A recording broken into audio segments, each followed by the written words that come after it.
વિધાનસભાની તૈયારી માટે કોંગ્રેસ સજ્જ, લડેંગે જીતેંગે મિશન 2027 લોન્ચ. દક્ષિણ ગુજરાતના તમામ ડીસીસી પ્રમુખો પત્રકાર પરિષદમાં ઉપસ્થિત રહ્યા. ભાજપ અને પ્રશાસન સામે લડવાનો નિર્ધાર કોંગ્રેસ દ્વારા. સ્થાનિક સ્વરાજ્યની ચૂંટણીના વિપરીત પરિણામ આવ્યા પછી ગુજરાત પ્રદેશ કોંગ્રેસ સમિતિ દ્વારા લડેંગે જીતેંગે મિશન 2027 જાહેર કરવામાં આવ્યું છે, જે અંતર્ગત આજે દક્ષિણ ગુજરાતના ડીસીસી પ્રમુખોની ઉપસ્થિતિમાં સુરત શહેરમાં પત્રકાર પરિષદનું આયોજન આજે સર્કિટ હાઉસ ખાતે કરવામાં આવ્યું અને કોંગ્રેસે ફરીથી સંઘર્ષ કરીને જીતવાનો નિર્ધાર કર્યો હતો. સ્થાનિક સ્વરાજ્યની ચૂંટણી બાદ પ્રદેશ પ્રમુખ શ્રી અમિત ચાવડા, સીએલપી લીડર શ્રી તુષાર ચૌધરી અને એઆઈસીસીના સભ્ય કમ દક્ષિણ ગુજરાતના ઓબ્ઝર્વર એવા શ્રીનિવાસજીએ સમીક્ષા બેઠક યોજી હતી, જેમાં સમગ્ર ગુજરાતના ડીસીસી પ્રેસિડેન્ટ સાથે 1-to-1 બેઠક યોજી હતી. દક્ષિણ ગુજરાતના પ્રભારી શ્રી શ્રીનિવાસજીએ દક્ષિણ ગુજરાતમાં તમામ જિલ્લા અને શહેર સ્તરે રિવ્યૂ મિટિંગ યોજી તમામ ઉમેદવારોને પ્રત્યક્ષ સાંભળ્યા હતા. રિવ્યૂ બેઠક પછી કોંગ્રેસે નિષ્કર્ષ સુધી પહોંચી હતી કે તાજેતરમાં સ્થાનિક સ્વરાજ્યની ચૂંટણીઓ અને સાથે ભારતીય જનતા પાર્ટી નહીં પ્રશાસન લડ્યું હતું. કોંગ્રેસના મોટાભાગના ઉમેદવારોને પોલીસ તેમજ પોલિટિકલ પ્રેશર લાદવામાં આવ્યું હતું, જેને પગલે કોંગ્રેસના ઉમેદવારોએ ભયના માહોલ વચ્ચે ચૂંટણી લડી હતી. આવી કપરી પરિસ્થિતિમાં પણ કોંગ્રેસના યોદ્ધાઓ તાકાત સાથે લડ્યા. આ સમયે એમની પાસે સરસાધનો પણ ઓછા હતા. આ તબક્કે દક્ષિણ ગુજરાતના તમામ ડીસીસી પ્રમુખોએ તમામ ઉમેદવારોને અભિનંદન પાઠવ્યા અને જે ઉમેદવારો વિજેતા થયા છે તેમને શુભેચ્છાઓ પાઠવ્યા હતા.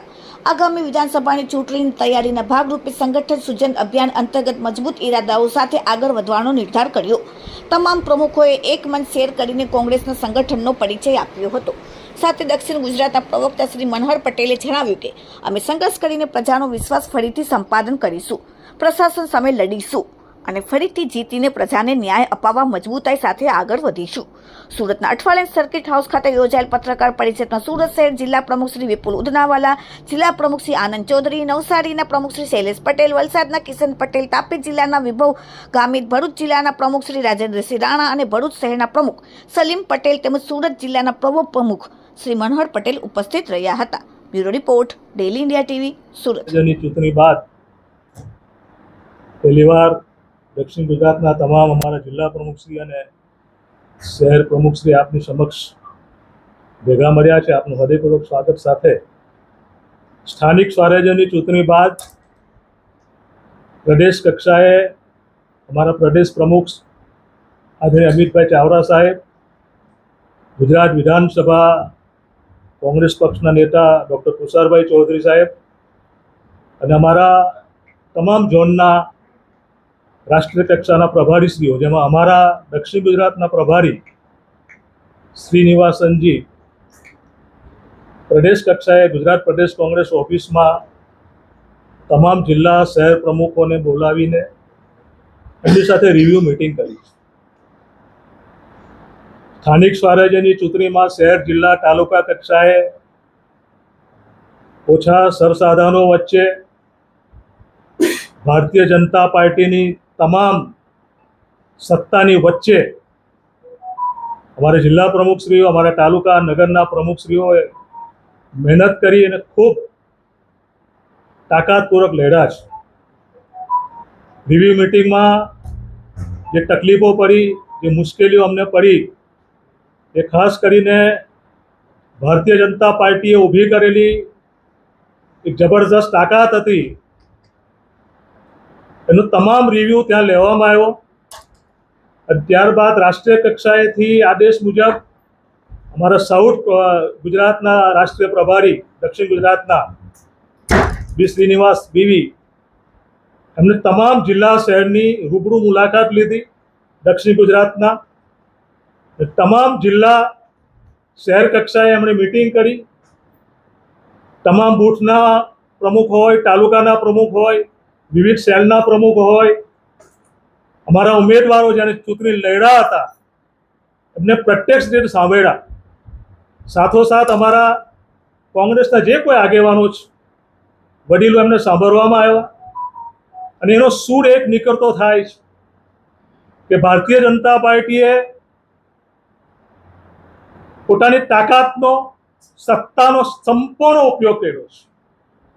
જ્યાં એમને ઉમેદવાર નહોતા મળતા, એ ભારતીય જનતા પાર્ટી આ વખતે પહેલીવાર એવું કર્યું છે ખાસ કરીને અમે હમણાં ગામડિયા વિસ્તારની વાત કરું છું. મારી જોડે કિશનભાઈ પટેલ જેઓ તો એક્સ MP પણ છે, અમારા આનંદભાઈ ચૌધરી સાહેબ આદિવાસી નેતા, પૂર્વ ધારાસભ્ય અને AICCના સેક્રેટરી છે, અમારા વિભવભાઈ, મારા રાજેન્દ્રસિંહ. આ ગ્રામ્ય વિસ્તારમાં જોર જોખમ જુલમ તેને કહી શકાય.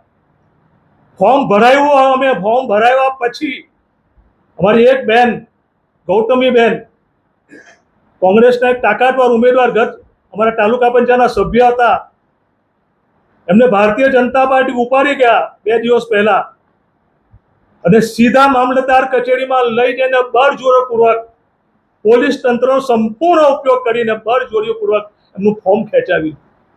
આવી ઘટના ઘણી જગ્યાએ બની છે. આ એક દાખલો તમને આપું છું. અનાજ કરિયાણાનો નાનો મોટો ધંધો કરતો મારો આદિવાસી હોય, લઘુમતી કોમનો હોય, નાનો માણસ હોય, અને રંજારોનું કામ આ પોલીસ તંત્રએ કર્યું છે, ભારતીય જનતા પાર્ટીએ કર્યું છે. અને એના પરિણામે સમગ્ર અમારા દક્ષિણ ગુજરાતમાં અમને ખૂબ મોટી તકલીફ ઊભી કરી છે. પણ એની સામે પણ અમારા યોદ્ધાઓ જે કોંગ્રેસની વિચારધારામાં માને છે, જે કોંગ્રેસની પરખે રહ્યા છે, ટાંકાથી લહેરા છે, એ ટાંકાથી સાથે લહેરા સાથે અમે જે પરિણામ લાવવું નથી લાવી શક્યા, પણ સારું પરિણામનો પ્રયત્ન કર્યો છે. એ વિજેતા યોદ્ધાઓને તો અમે આવકાર્યા જ. અમારા પ્રદેશ પ્રમુખ, અમારા CLP લીડર, અમારા શ્રીનિવાસ, પણ જે તાકાતથી લહેરા ભલે પરાજિત થાય, અમને પણ જબરજસ્ત જુસ્સો પૂરો પાડ્યો.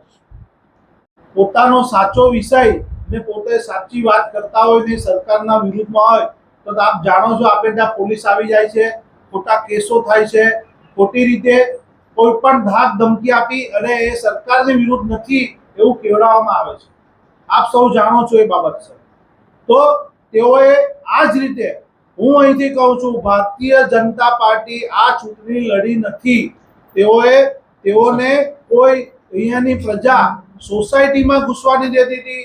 આ પ્રજા અહીં એઓને સ્વીકારતી રહી હતી, પણ તેઓએ આ લોકશાહીનું ચીરહરણ કરી, મશીનરીનો ઉપયોગ કરીને આ ચૂંટણી લોકશાહીની લડી છે. પણ એનું જે પરિણામ આવ્યું હોય, અમે અમારા કાર્યકર્તા આજે પણ એ જ જોશમાં છે અને આવનારી ચૂંટણીમાં પણ અમે એ જ જોશમાં રહીશું.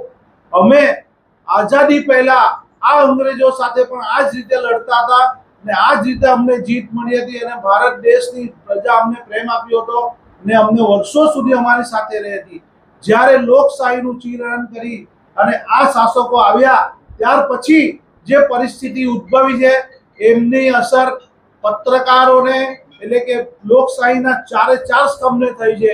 તેની અંદર નવાઈની વાત નથી. અમે વિરોધ પક્ષ હંમેશા પ્રજાનો પ્રશ્ન ઉઠાવતા રહીશું, એમની સામે આંદોલન કરતા રહીશું અને આવનારા મિશન 2027 લડેંગે જીતેંગે એ લઈને અમે આગળ વધતા રહીશું. એની અંદર તમામ અમારા બૂથથી લઈને અમારા તમામ સંગઠનની અંદર જે પણ શક્તિ ઉમેરવાની આવશે એ અમે ઉમેરીશું અને અમારો જે સુધાર કરવાનો આવશે એ અમે સુધાર કરીશું. એ અમારા રાષ્ટ્રીય પ્રમુખ શ્રી ખડગે સાહેબે, અમારા લોક નાયક એવા રાહુલજીએ અને અમારા ગુજરાત પ્રદેશ કોંગ્રેસના પ્રમુખ શ્રી અમિતભાઈ અમને સીધા નિર્દેશ કર્યા છે અને એ નિર્દેશ પ્રમાણે અમે તમારા સંગઠનની અંદર જે પણ સુધારો કરવાનો આવશે એ કરી અને આ શાસકો સામે અમે લડતા રહીશું, આ પરિસ્થિતિ સામે અમે લડતા રહીશું અને જીતશું.